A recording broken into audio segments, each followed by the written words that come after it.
केंद्रीय गृह मंत्री अमित शाह ने मॉनसून सत्र से ठीक एक दिन पहले 3 कानून पेश किए। इनमें से एक है 130वां संविधान संशोधन विधेयक 2025, जिसके बाद संसद में हंगामा शुरू हो गया और कार्रवाई को स्थगित करना पड़ा। तो सवाल है कि क्या है वो नया बिल और क्यों हो रही है चर्चा। इस बिल में केंद्रीय और राज्य के उन मंत्रियों को हटाने का प्रावधान है जो भ्रष्टाचार या गंभीर अपराध के मामले में कम से कम 30 दिनों के लिए हिरासत में रहे हों या गिरफ्तार किए गए हों। इस बिल के जरिए संविधान के अनुच्छेद 75 में संशोधन करने की मंशा है, जिसमें प्रधानमंत्री के साथ मंत्रियों की नियुक्ति और जिम्मेदारियों की बात की गई है। इस बिल में प्रावधान है कि प्रधानमंत्री, मुख्यमंत्री सहित केंद्र, राज्य और केंद्र शासित प्रदेशों के मंत्री अगर लगातार 30 दिनों के लिए हिरासत में या गिरफ्तार किए जाते हैं तो उन्हें 31वें दिन पद से हटा दिया जाएगा।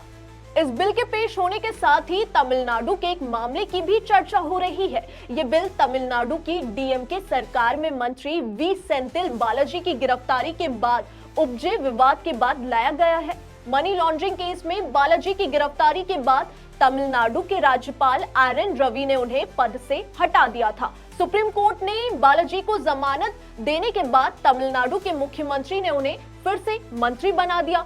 बालाजी को फिर से मंत्री बनाने के बाद सुप्रीम कोर्ट ने चिंता जताई थी। इसके बाद मंत्रिमंडल फेरबदल में उन्हें हटा दिया गया था। लेकिन सरकार ये बिल क्यों ला रही है? दरअसल अभी तक कोई ऐसा प्रावधान नहीं था जिससे किसी मंत्री, मुख्यमंत्री, प्रधानमंत्री को पद से हटा दिया जाए। अभी तक दोषी ठहराए जाने के बाद ही सांसदों की सदस्यता और विधायकों की विधायकी जाती है। अमित शाह ने बिल को मकसद और वजह की जो जानकारी दी है उसे लोकसभा सांसदों के बीच बांटा गया था। इसमें कहा गया है, निर्वाचित प्रतिनिधि भारत की आशाओं और आकांक्षाओं का प्रतिनिधित्व करते हैं। उनसे उम्मीद की जाती है कि राजनीतिक स्वार्थों से ऊपर उठकर केवल जनहित में काम करें। ये उम्मीद की जाती है कि पद पर रहते हुए मंत्रियों को चरित्र संदेह से परे हो।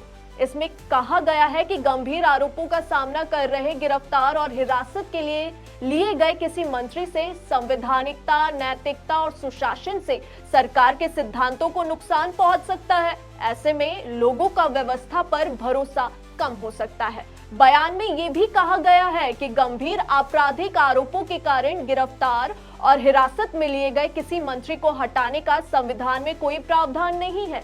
इसे देखते हुए प्रधानमंत्री, मुख्यमंत्री, केंद्र और राज्यों के मंत्रियों को हटाने के लिए अनुच्छेद 75, 164 और 239 ए में संशोधन की जरूरत है। वहीं इस मामले पर विपक्ष का क्या कहना है? कांग्रेस नेता मनीष तिवारी कहते हैं कि ये तीनों विधेयक भारत के संविधान के मूलभूत स्वरूप के खिलाफ है। भारत का संविधान कहता है कि आप तब तक बेगुनाह हैं जब तक आपका गुनाह साबित नहीं होता। उन्होंने कहा, आप किसी जांच अधिकारी या एसएचओ को हमारे प्रधानमंत्री का बॉस नहीं बना सकते हैं।